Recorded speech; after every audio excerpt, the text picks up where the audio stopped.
കഴിഞ്ഞ ദിവസം നമ്മുടെ ഒക്കുപ്പേഷണൽ ഹെൽത്ത് ക്ലിനിക്കിൽ എനിക്കൊരു അപ്പോയിൻമെൻറ്റ് ഉണ്ടായിരുന്നേ. എന്ന് വെച്ചാൽ പീരിയോഡിക് മെഡിക്കൽ അസസ്മെൻറ്റ്. എല്ലാ വർഷവും നമുക്ക് എംപ്ലോയീസ് വൈറ്റൽസ് ഒക്കെ ചെക്ക് ചെയ്ത് കഴിഞ്ഞാൽ അവിടെ ഡോക്ടറിനെ കാണാനിരുന്നപ്പം ഞാൻ ചുമ്മാ ഒന്ന് വായിച്ചു നോക്കി. ആദ്യത്തെ 4 ലൈൻ വായിക്കാം, പിന്നെ അങ്ങോട്ടുള്ള 3 ലൈൻ കാണത്തേ ഇല്ല. എൻ്റെ ദൈവമേ എന്ന് വെച്ചാൽ എൻ്റെ കണ്ണടിച്ച് പോയിരിക്കുന്നു ഗൈസ്. എന്ത് ചെയ്യാനല്ലേ. അങ്ങനെ അവിടെ ഡോക്ടറിനെയൊക്കെ കണ്ടു. ശരിക്കും പറഞ്ഞാൽ അവിടുത്തെ ഡോക്ടർ നമുക്ക് ശരിക്കും പറഞ്ഞാൽ എന്താ പറയുന്നത്, HIV, HBsAg, കോണ്ടിഫ്രോൺ ടെസ്റ്റ് അങ്ങനത്തെ കാര്യങ്ങളൊക്കെ ചെയ്യത്തുള്ളൂ. അത് അല്ല, നമുക്ക് ഡീറ്റെയിൽ മെഡിക്കൽ ചെക്കപ്പ് വേണം, അതിലെ ബ്ലഡ് വർക്ക്സ് കാര്യങ്ങളൊക്കെ വേണേ നമ്മളെ ബാക്കിയുള്ള വേറെ ക്ലിനിക്കിലോട്ട് റെഫർ ചെയ്യും കേട്ടോ.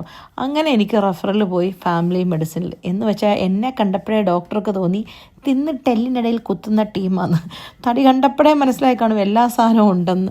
ശരിക്കും എല്ലാം ഒരു 3-4 മാസം കൂടുമ്പം നമ്മൾ അങ്ങനെ ക്ലിനിക്കിൽ പോയി നമ്മളെ ബ്ലഡ് ടെസ്റ്റൊക്കെ എടുക്കുന്നതാണ്. ഇതിപ്പോൾ പോയിട്ട് 5-6 മാസമായെന്നേ. അപ്പം ഞാൻ വിചാരിച്ചു എന്നാ പോയേക്കാം, എടുത്തേക്കാം.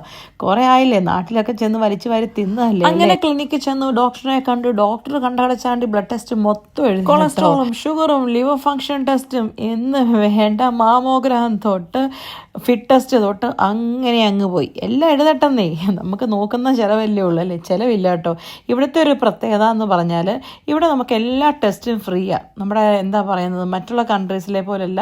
UAE ഒരു പ്രത്യേകതയാണ്, നമുക്ക് ഏത് ടെസ്റ്റ് ചെയ്യണമെങ്കിലും ഡോക്ടറിൻ്റെ അടുത്ത് പറഞ്ഞാൽ ഡോക്ടർ എഴുതി തരും. പിന്നെ നമ്മൾ പോയി അങ്ങ് ടെസ്റ്റ് ചെയ്ത് അങ്ങനെ അവിടുത്തെ അപ്പോയിൻമെൻറ്റ് കഴിഞ്ഞിട്ട് നേരെ ലാബിൽ പോയി കേട്ടോ. ലാബിൽ ചെന്നിന് ബ്ലഡ് കൊടുക്കണ്ടേ. ഇതെല്ലാവരും ഒറ്റ ദിവസം നടക്കുകയും ചെയ്യും, പെട്ടെന്ന് കാര്യം നടക്കും. ഒത്തിരി വെയിറ്റിംഗ് ലിസ്റ്റ് ഇരിക്കേണ്ട ആവശ്യമൊന്നുമില്ല. നമ്മളെ പെട്ടെന്ന് വിളിക്കുക. അല്ല നമ്മളവിടുത്തെ എംപ്ലോയീസ് ആണെന്ന് കരുതി നമ്മൾ ഭയങ്കര നീണ്ട ക്യൂവിലൊന്നും വെയിറ്റ് ചെയ്യേണ്ട. ഈ ചിരിച്ചിരിക്കുന്ന ഇരിപ്പേ ഉള്ളൂ. സത്യം പറഞ്ഞാൽ മനസ്സിൽ ആ നിലവിളി ശബ്ദം ഇടോ എന്നുണ്ട്, പക്ഷെ പുറത്ത് കാണിക്കാൻ പറ്റത്തില്ല. അഭിമാനത്തിൻ്റെ പ്രശ്നമാണേ. നിലവിളിച്ചാലേ നാട്ടുകാരറിയും.